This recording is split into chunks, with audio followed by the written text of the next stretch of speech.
Now, Post Toasties, the heat good cornflakes, is proud to present Gunsmoke.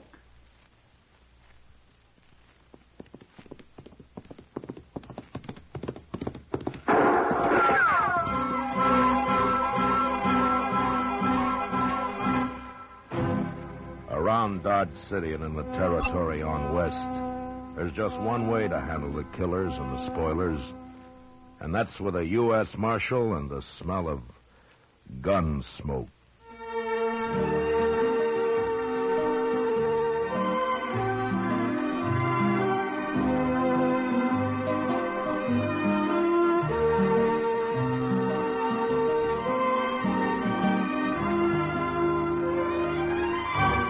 Gunsmoke, the story of the violence that moved west with young America. The story of a man who moved with it. Matt Dillon, United States Marshal. It's easy to do your whole tribe a big favor, Mother. Just pour every big and little Indian in your camp a breakfast bowl full of Post Toasties. Post Toasties, you know, are the heat good cornflakes. They're the best thing that's happened to corn since the Indians discovered it. Fresh as fresh can be. Say, Post Toasties are crackling crisp. Sweet kernel corn flavor, toasted. That's Post Toasties. Post Toasties are packed with nourishment, too. A bowl of Post Toasties with sugar and milk helps your big braves and little Indians start the day right. Get Post Toasties soon. And now, Gunsmoke, starring William Conrad.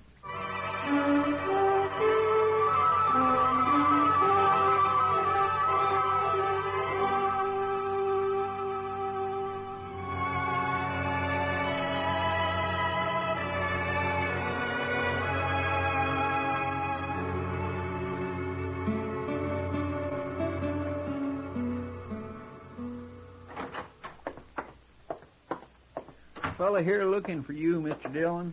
Oh, hello. My name is Brandt, Marshal. I and my son got a ranch up in the South Fork of the Solomon. Oh, what can I do for you, Mr. Brandt? Well, I ain't no ways responsible, you understand. It's been kind of put on me, you might say. Oh? What has? Well, Marshal, the Indians started it. They was riding for horses just a couple of days ago. And they'd have got them and probably me, too, but for this kid they had along. A kid? Yeah. And he tried to come in ahead of the rest of the Indians, and he showed himself too soon as what happened. My son saw him in time to warn me, and we put up a standoff fight, and them Arapahoes didn't get a single horse. Well, what's the trouble, then? We got the kid. He's still there, wilder than a deer. He got shot in the leg a little. We brought him into the house after. I want to know what to do with him, Marshal. Oh. Well, how old's the boy, Mr. Brandt? Hard to say. I bet he's 12 or under. That's pretty young to be on a raiding party. Yeah, it sure is. But he's awful wild. He's tried to kill me twice already. Well, then why don't you turn him over to a reservation somewhere? They'll take care of him. Oh, I can't do that, Marshal. They wouldn't have him. Why not? Well, he ain't an Indian. He's a white boy. A white boy? Sure acts like an Indian, though. I think he's been living with them Arapahoes a long time. That's what I think. Well, I don't know what I can do about it, Mr. Brandt. One thing is sure, Marshal. I can't keep him no more. And it don't seem right, for a white boy to go back living among them Arapahoes. No. So you got to come up there with me and do something about him. But Mr. Brandt, I'm a U.S. Marshal. I'm hired to keep the peace, not to play nursemaid to orphans. Yeah. You're the only man I've heard of around here that I thought might help that boy. Well, if you want, you want. I'll just run him off into the prairie, I guess. All right. All right, Mr. Brandt. We'll ride back with you in the morning.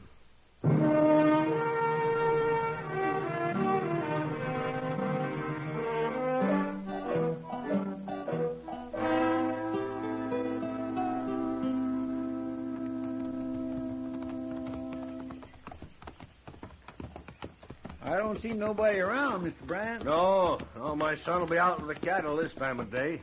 I told him I locked that kid in the potato cellar when he had to leave the house. Is that it over there? That's it. He'll be in there. Oh, there. Just open the door, Marshal. Maybe he'll come out. All right. Chester, grab him if he runs, huh? Yes, sir. And watch out for him. He'll do anything, that kid. Here, kid. Come on out. Let's stand back now.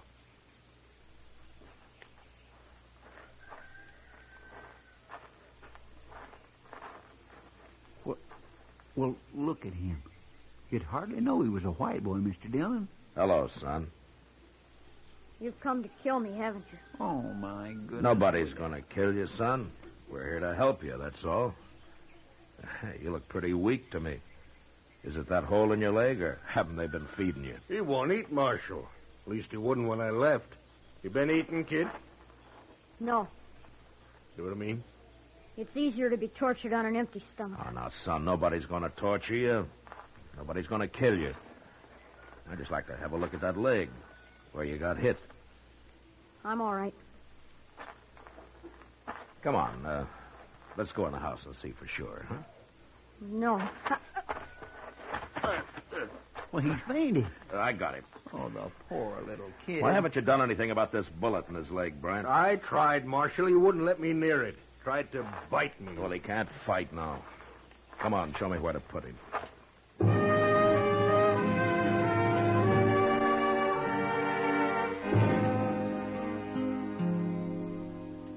I carried the boy into the house, laid him out on a bed, and went to work. He came to in the middle of it, but he didn't move a muscle or utter a sound. The bullet wasn't buried very deep. I dug it out, cleaned the wound as best I could. When it was over, I got some strong tea down him, and then he went to sleep. A couple of hours later, I noticed he'd waked up, and I went over to the bed. You fixed my leg. Sure, of course I did. Why? Well, you might have died if I hadn't. A wound like that gets infected. Arapahoes don't care if their prisoners die. Well, you're not a prisoner here. Yes, I am. Look, what's your name, anyway? Yorky? Well, is that all? It's all I remember. Is that what the Arapahoes call you? Yes. They won't give me another name till I'm a brave. Yorky's a white man's name. Where are your parents? Killed in a raid, they told me. I've been Arapaho ever since. What was your father's name, do you know? I was too young. Well, then how come you remember English so well? An old man of the tribe makes me talk every day. I don't know where he learned, but he says it'll come to use later when I'm a brave. In our wars against the white man. You're a white man, Yorky. Yes, but I live with the Arapahoes. Well, you did, but you're back among your own people now. You gotta learn to live a different life. No. Wait, you mean you want to go back with the Indians? First, I have to make a big coup. Make a big coup? What for? I'll be killed if I don't. What are you talking about? I allowed myself to be seen and expose the raiding party. So I'll be killed if I don't make a coup and return with a scalp or some horses. You? A kid like you? Unless you kill me first. Oh, Yorky, if I was going to kill you, why did I take that bullet out of your leg? I don't know. Well, nobody's going to kill you. Now, you just get that out of your head. And you're not going to kill anybody either, or steal any horses, so forget about it. If I make a big coup, my mistake on the raid will be forgiven. And I'll be the youngest brave in the whole tribe. Well, we'll argue about that later. But what were you doing on this raid in the first place? A white boy must prove himself many times. It's harder than for an Indian. That's why they let me come. Oh, I see. Yeah, you've got quite a problem, haven't you, Yorky? But right now, why don't you go back to sleep for a while, huh? I'll have some soup for you when you wake up.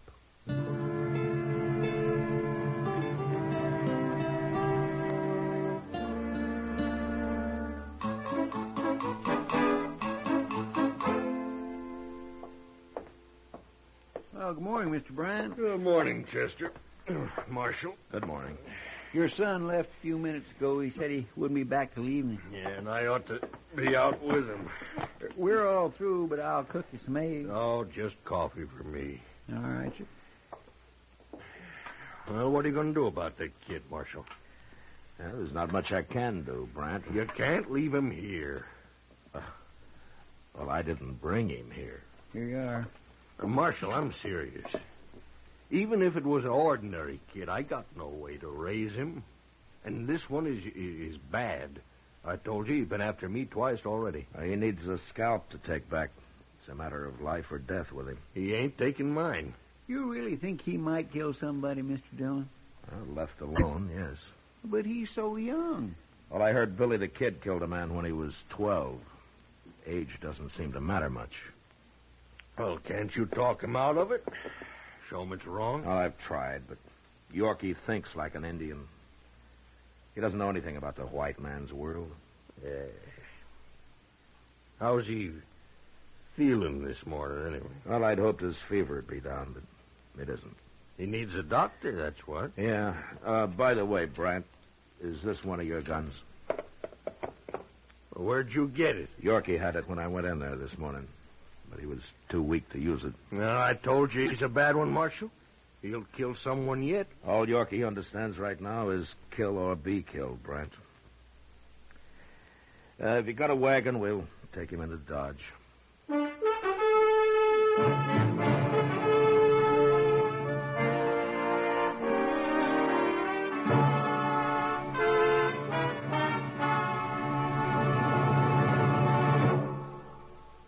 Say, what goes on at your house at breakfast?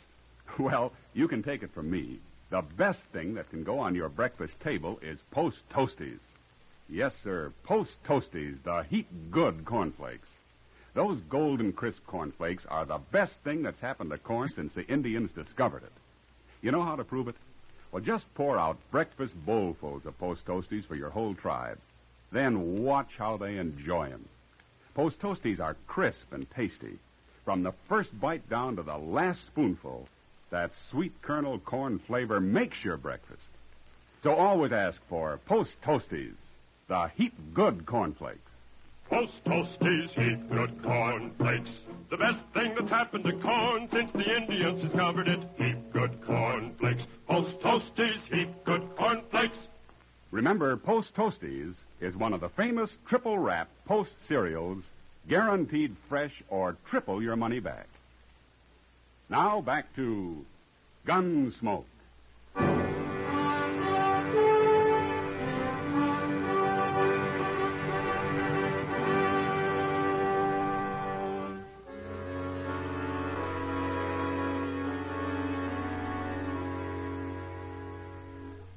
On the drive into Dodge, Yorky never moved or never said a word.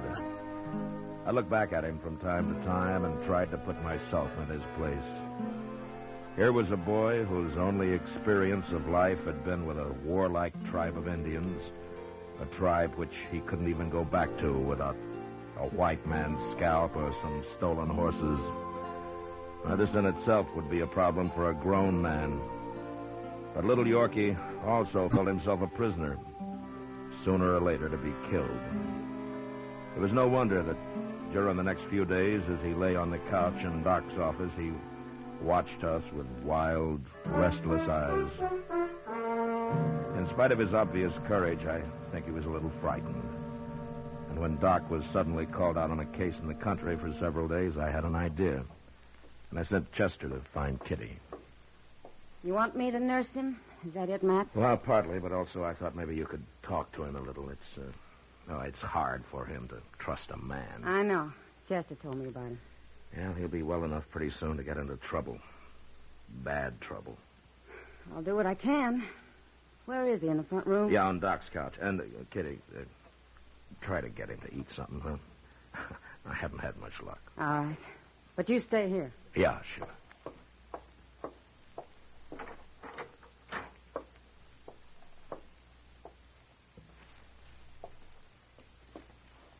Hello, Yorky. Who are you? My name's Kitty. I'm going to take care of you. Why? Because you're sick. Wouldn't you take care of somebody who's sick? Not an enemy. We're not enemies, Yorky. Even if we were, I'd take care of you. Prisoners get well by themselves, or they die. Not around me, they don't. Anyway, you're not a prisoner. You can leave any time you want to. Is that the truth? Of course it is. Unless you do something wrong, like killing or stealing. But let's not talk about all that.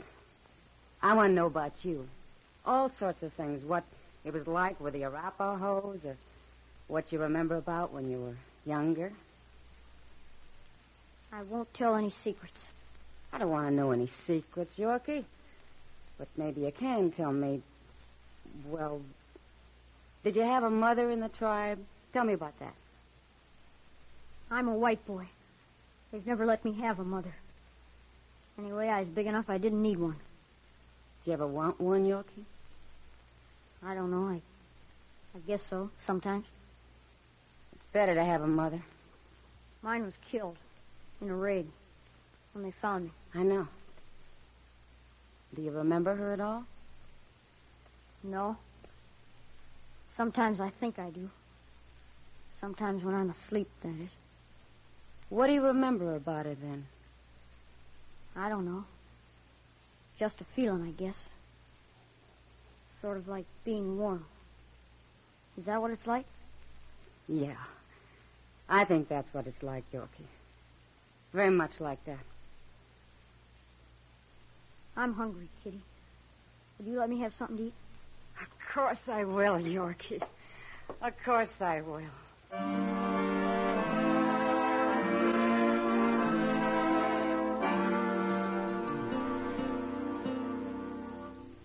Kitty spent as much time with Yorky as she could manage. And whenever she'd been with him, he always seemed calmer and less frightened. And we began to have hopes that maybe the boy would take to his new life after all. Chester and I were busy, and except for taking some food up now and then, we turned Yorky's care over to Kitty completely. When'll Doc be back, Mr. Dillon? Oh, I forgot to tell you, Chester. He sent word he'd have to be out there another day. I guess Miss Taylor's been mighty sick. You think maybe Yorky could just live with Doc? I don't know what to do with him, Chester. We sure got to do something with him. Yeah. Where's Yorky? What? Well, he's upstairs, Kitty. Have you been up there today? Have you seen him? No, I thought you were with him. I couldn't get here till now. Yorky's gone, Matt. What? I'll go take a look. I've already searched the place. He isn't there. Well, let's look in the street, Chester. Maybe somebody's seen him. You better find him. That's all I can say. Yeah, we'll find him, Kitty. Don't worry. Maybe he's got hold of a gun. I hope not. Anyway, if he's as smart as I think he is, he'll locate a horse to get away on first. Maybe a couple of them. Doggone it. Just when I was beginning to think he was going to settle down a little. You never know. But I still got faith in that kid somehow, Chester. Here, let's cross over to Moss Grimmick's stable there, huh? All right, sir.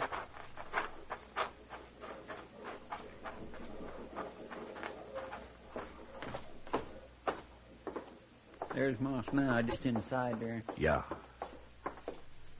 Moss? Oh, Marshal, Chester. Oh, Moss. Yeah, I was going to come see you, Marshal. Oh? That kid you brought in the other day, I caught him trying to steal one of my horses. You got Yorky? Is that his name? Where is he, Moss? Back here. He put up quite a fight for a sick boy, Marshal. A little wildcat. I had to tie him up finally. I throwed him in the saddle room there. He's sure a mean one.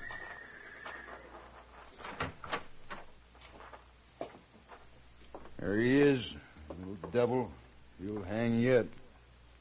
Give me your knife, Chester. Oh, don't untie him, Marshal. I'll handle him, Moss. Here you are, Mr. Dillon. Yorky, I'm sorry this happened. I'd have given you a horse if you'd asked me. There. I wasn't going to steal him. And what was you doing riding him out of that stall, young fellow? Wait a minute, Moss. Yorky, You say you weren't going to steal him? No. What were you doing then? Kitty didn't come, and I got lonely. I don't know. Well, I think I do, Yorky. You just wanted to be around something familiar, something you know.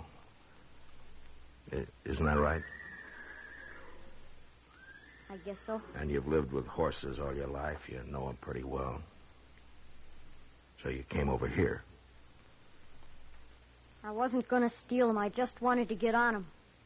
You know, I half believe the boy, Marshal. He's telling the truth, Moss.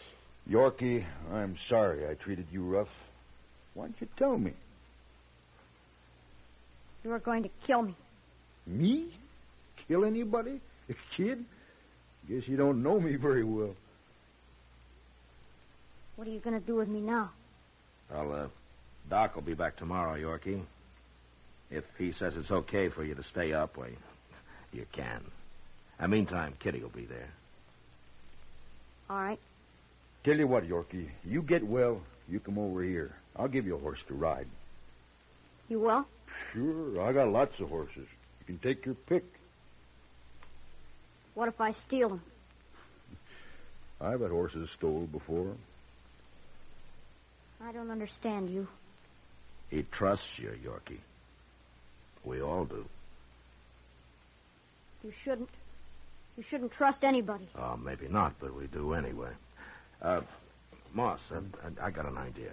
Yeah? I don't suppose you could use a stable boy around here, huh? Some kid who really knows horses and who's used to hard work. Well, I don't have much money, Marshal. If I could feed him a little and maybe fix him a bed in the saddle room here. Of course, a good boy's like a good horse. There's bound to be some hot blood in him. Try to lift my hair, I'll whop him good. That clear, young fella? You're talking about me? Of course they're talking about you, Yorky. One thing, I can't hire nobody less than he has a whole name. Well, Yorky don't know his last name. Well, call him anything. Kelly. Kelly, that's a good name. Yorky Kelly? Grimmick and Kelly. Yeah, sounds all right to me. You people get out of here now. I got work to do. When Doc says you're fitting Yorky, you come back. I'll be back, Moss.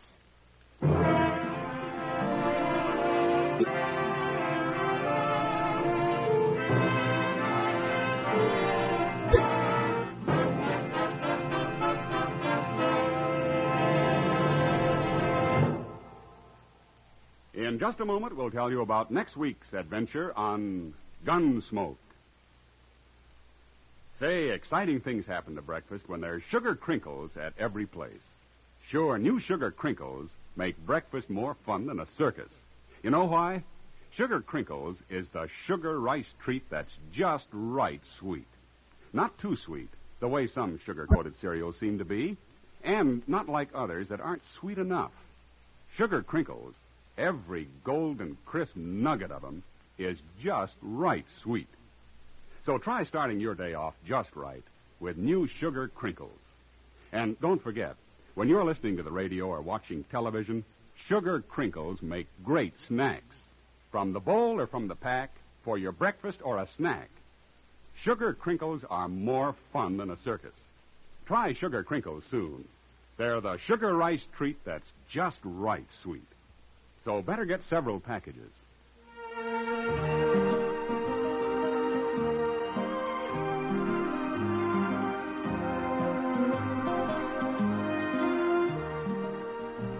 Gunsmoke, under the direction of Norman MacDonald, stars William Conrad as Matt Dillon, U.S. Marshal. Tonight's story was especially written for Gunsmoke by John Meston, with music composed and conducted by Rex Corey. Featured in the cast were Richard Beals, Larry Dobkin, and John Daner. Parley Bear is Chester, and Georgia Ellis is Kitty. Ken Peters speaking. Join us again next week as Matt Dillon, U.S. Marshal, spends some time on a road ranch during his fight to bring law and order out of the wild violence of the West in Gunsmoke.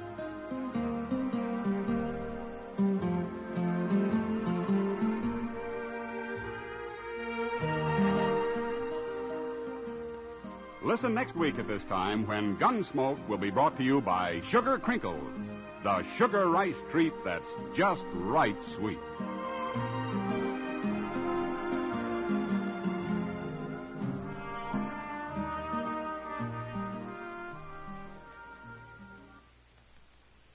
Sanka Coffee and Instant Sanka, the two delicious coffees that let you sleep, bring you Sanka Salutes. And this is Win Elliott, transcribed, saluting our people of the week, the everyday people who help make America an even nicer place in which to live. This is for all fathers listening in. Got a question for you, Dad. Suppose you got a hurry call from home saying that a certain stork, which had been hovering around your house for weeks, finally had started coming in for a landing. Can you imagine yourself stopping for anything? No? Well, then you pull up a chair, Dad, and hear all about a Navy vet named Charles Ewell. You see, this week, Charles was rushing home so he could get his wife to the hospital in time to have their very first child. But on the way, Charles saw a terrible thing. A woman had gone off a bridge. A woman was floundering in the freezing water of a New York City river. Well, Charles Ewell knew a thing or two about the horrors of people fighting death in the water. During the war, he'd rescued 2 drowning shipmates. And just a few years ago, he'd pulled a little girl out of the surf.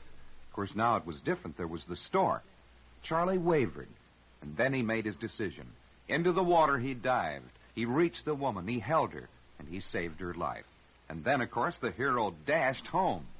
Well, fortunately, the stork had cooperated, and Daddy was able to greet his first son. And so tonight, Charles Ewell stands in a hospital corridor and looks proudly through a glass at a little boy. He certainly set him a real example of manhood. And so to Papa Ewell, a cooing, gurgling Sanka salute. And now hear the story of the men of the USS George E. Davis and a 9-year-old Italian war orphan named Maria Carmela Lavecchia. The Davis is an American destroyer escort, and about a year ago, the men aboard her decided to adopt Maria. They didn't know her. They'd never seen her. But they knew what kids like Maria were going through, so they filled out the papers and collected money. Enough for schooling, enough for food, even for her very first doll. And then, some time ago, they decided to give her the finest gift of all, a trip to America, a chance to see a decent and happy world, a chance to be just a little girl. Well, she's here now, and she's having the time of her life with her 200 fathers. And so, in her name, to the wonderful young men of the George E. Davis, this very proud Sanka salute. In a moment, a story about a lonely, forgotten hero. But first, say, what is it you look for most in a coffee? Is it a full-bodied flavor, or is it the ease of preparation you get from an instant coffee? Well, you know you get both of those great advantages, plus a third in Instant Sanka coffee. That third advantage, Instant Sanka, lets you sleep. Yes, the only coffee in the world that gives you all 3 advantages is the new Instant Sanka coffee. Taste it made hot and black and good and strong, and you'll know right off it has the extra rich flavor you want. Instant Sanka is made instantly right in the cup, whether you're making 1 cup or a dozen, and it lets you sleep because 97% of the sleep-disturbing caffeine has been removed. Yes, drink Instant Sanka whenever you please, and it won't keep you awake. And now you can buy Instant Sanka in the big new economy size jar and save money. So drink Instant Sanka, the only coffee that combines extra rich flavor with instant ease and lets you sleep. Say, would you have done what Mr. Orville Ratliff did down in Louisville this week, and when it was all over, would you feel the way he does?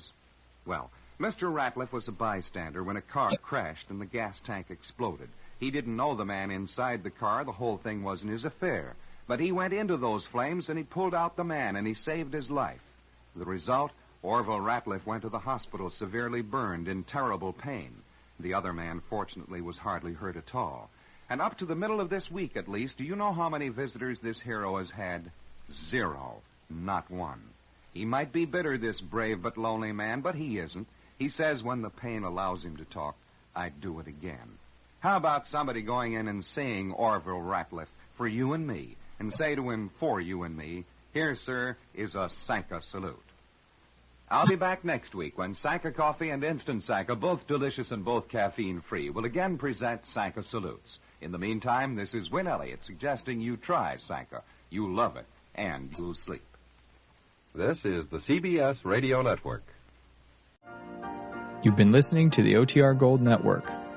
Find more classic radio at otrgold.com.